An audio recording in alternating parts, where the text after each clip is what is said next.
We're back at the bottom of the hour, and I just want everyone to relive one of the great moments we've ever had on this show. The other day, Monica, you were in a hotel room in Boston, and I guess on FaceTime, I didn't even know this was a thing. Yes. But it'll just start doing that? Yeah. It's like effects is what it's called. Here's what I thought. I thought you were wishing me a happy birthday. You know, Hahn, you are my guy. I saw that and I think, wow. Happy birthday, Hahn. Yesterday was Hahn's birthday. But yeah, we're just talking. That is honestly what I thought. You were just talking, and out of nowhere, the balloon started. And I thought, is it Monica's birthday? And no one told me this and that. I didn't know that FaceTime would do that. Not my birthday. Yeah, I actually thought I had turned my effects off. It was actually even more appropriate because Jay, Dre, and I were all yelling about who had answered their question, and we just needed to bring it down. So the balloon settled. Can you turn my effects off? Make sure that doesn't accidentally happen. Okay, our next game is called Fill in the Blank. And here we go. Alan, I'm going to start with you. KD should want what this offseason? A trade. He won't ask for it, of course. He's moved a lot since he left Oklahoma City, and there's been a lot of criticism about his moving around and ring chasing, which I think is unfair to him.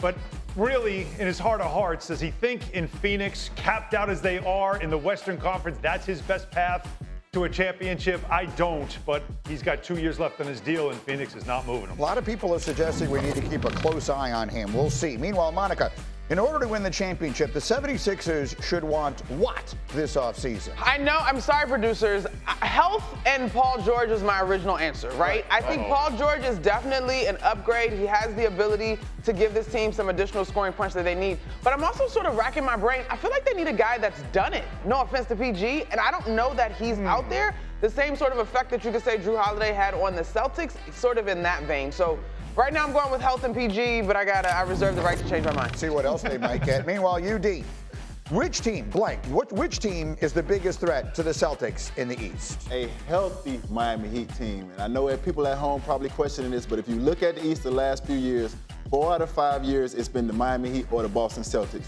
Milwaukee's thrown themselves in the hat, but it's been between us and Boston. I'll tell you another thing. That's a matchup, if we were healthy, we would have loved to have a shot at. Yeah, look, I mean, they met in the first round this year without Jimmy Butler, and there you see the last 5 conference champions in the East. To your point, going back to the bubble, for the 5 years, it's been Miami or Boston. So let me frame it this way, and parenthetically, everyone knew you were going to say Miami.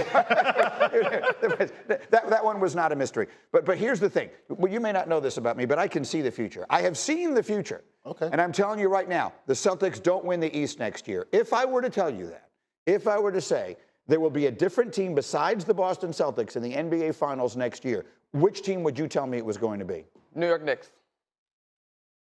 Would you care to expand on that? Oh, I thought we were just doing one-word answers. Let's go to break. Right, that's it. Drop the hammer. I think, first of all, we keep talking about health across the league, right? Like if all these teams are healthy. I think if you had the opportunity to see a healthy New York Knicks squad, I think there's culture there, there's defense there, there's a toughness there, there's just a pedigree. I think Jalen Brunson is continuing to ascend, and honestly, people forget Julius Randle was a 25-9 guy, was an all-star in this league, and did not play down the stretch of the back half of the season. Yeah, so I think they have the pieces and the identity. Yeah. What would you say Knicks too? I lead with Knicks, but it's because what you said about the Heat, a healthy Miami Heat, a healthy Knicks team, Correct. A healthy Sixers team. All 3 of them are looking at the Celtics and saying all the same thing. We could have beaten them if we were healthy. And so that, to me, is going to be a big theme in the East next year. They're now the hunted, and you've got 3 squads that have the talent and depth to do it, to go after them and target them. But if the Knicks run it back as is, I look at them, I put them just ahead slightly. They went through some pain physically, but also emotionally about losing, and I think that's going to be a big rally cry for them. Which one do you respect more? If you look at those, you look at the Philly situation, and again, we don't know what they're going to add. They've got a huge, the ability to add a huge piece if they want. They have the ability to spend in that way. So maybe they add Paul George, which is the name we've heard a lot, or someone else. But sort of where we sit right now, would you say you fear the Sixers or the Knicks more? The Knicks. I'm a huge Jalen Brunson guy. I love Thibodeau. Are they going to bring back OG Anunoby? But I will say, and once again, piggybacking off of Monica, a lot of people got lost in the sauce because Brunson played so well, but they really needed Julius Randle in that playoff series. You need another guy. Their X Factor stepped up. DiVincenzo, those guys stepped up. They did an amazing job. But you need your big guy, your second big guy, and they needed Julius Randle. But I'm going to tell you the difference. None of those teams don't got La Spostra Nostra. None of those teams don't got La Spostra Nostra, and that's where we separate ourselves. That's where we separate ourselves. We're gonna have to put a timeline on this "we" for you, because you real close. Yeah, to nobody this, said it when Woody said "we" for the Lakers, and he a football player. He got away with it. That's very funny. He actually literally is a "we" when you consider he wore the jersey. I'll give you that. At least he didn't wear the Lakers jersey. That's right. On the old show, I used to say, I'd say "we" about the Jets, and Mike would say, "What, you got a mouse in your pocket?" Exactly. But there is a lot of speculation, not speculation. I think a lot of people think they could be just at the beginning of something very special. Yesterday, sitting right here, Zach Lowe was saying, I want the Celtics to go out there and say, we're looking to repeat. We embrace this challenge. And then he, Zach, had Joe Mazzulla, the head coach, on his podcast. And here's what the coach said. That's all I've been thinking about since the horn went off, is like, what type of temperature are we going to set, and how are we going to find that balance of maximizing the opportunity that we have, but at the same time not skipping steps. And the type of character and players that we have, I think we'll put ourselves in position, to maximize our opportunity because of who they are. But that's what I'm studying right now. Okay, so in credit to him in so many ways, he's embracing that challenge. And you were telling us he said something somewhat similar to you right after the game, right? Yes, I had the opportunity to interview him right after the game, right after they won a championship. He pointed in the Raptors where the current banner was going to go, and then he pointed to an empty space in the Raptors, and he said, we have another space. I believe that he's already setting the tone in that locker room. I love the way Joe Mazzulla challenges his guys mentally. He gets his guys to buy in, and I think he's the guy who's going to push those guys to already start thinking about winning another one. So you're one of the few people I can ask this question directly to. What's the hardest part of that? That the league has not seen a repeat champion in a long time. You've been a part of championship teams.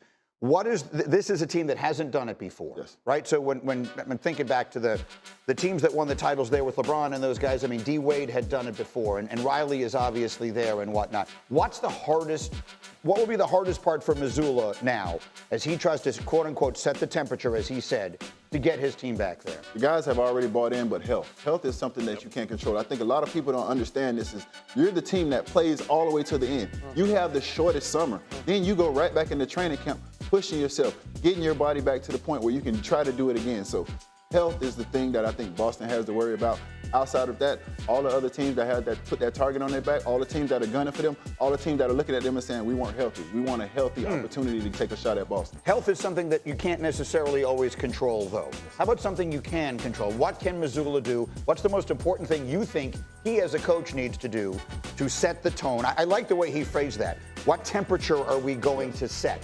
How do you do that, especially for a group where they didn't, I guess Drew Holiday did, they didn't have a lot of champions on that team. What's the right way to set a temperature? He has an awkward way of, he has an awkward way of kind of motivating his guys. I heard he showed Jason Tatum a Batman video or something like that. So I'm thinking the way you start training camp is you come in with training camp and you find an awkward way to motivate these guys. Maybe you show them a film. Maybe you challenge them in a certain way. I don't think you come in and just hit the ground running in training camp. Once again, you have played longer than everybody. So you kind of ease your way into training camp. But mentally, you go through the mental preparation every day in practice, building your habits, working and pushing yourself. I think that's where you start to get it going. Well, we haven't had repeat champions in a long time, not since the KD Warriors. Right.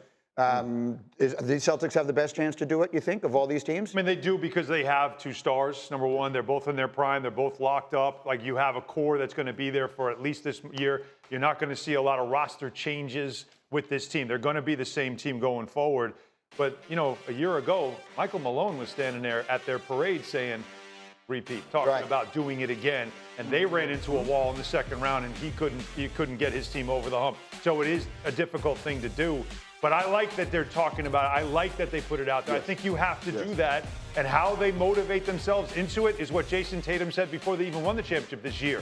Remember after game 3, what are they going to say now? That whole conversation, he said, well, we'll just have to come back here and do it again next year.